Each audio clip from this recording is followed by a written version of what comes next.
Les toits en ardoise, les églises romanes en pierre calcaire, voilà pour la tradition du Poitou.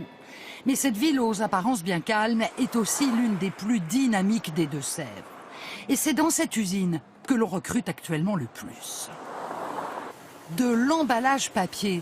Depuis 60 ans, cette entreprise familiale est leader sur le marché français. Elle produit 300 millions de sacs par mois.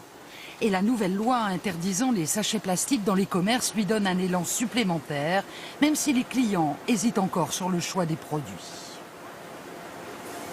Nous, on a connu deux phases. On a connu une phase où on a répondu à beaucoup d'offres sans beaucoup de commandes. Et maintenant, on a une phase un peu d'accélération des commandes.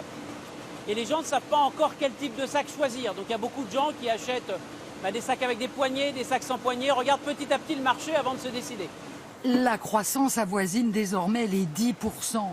400 salariés. Dans les mois qui viennent, ils seront 500 à contrat à durée indéterminée. Certains viennent de l'autre bout de la France, comme des Ardennes.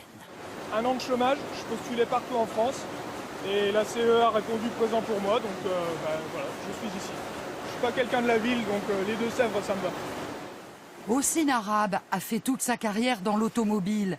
Avec la crise, le chômage, l'usine lui permet d'obtenir ses dernières annuités pour sa retraite. J'ai fini dans 4 mois à peu près. Enfin, c'est pas à peu près, c'est sûr, à la fin de l'année, je finis. Et justement, ça me permet de prolonger justement le peu de travail qui me restait à faire jusqu'à ma retraite. Donc c'est un bien pour moi, en fait, d'avoir trouvé ce job. Pourtant, malgré le nombre de chômeurs en France, l'usine peine à trouver certains profils de salariés. D'un premier niveau, ce sont les horaires décalés, les horaires d'équipe.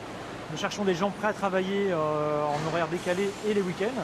Et puis ensuite, ce sont les aptitudes, puisque nous recherchons des gens qui ont un profil technique à la base, et pour apprendre à conduire des machines de façon autonome.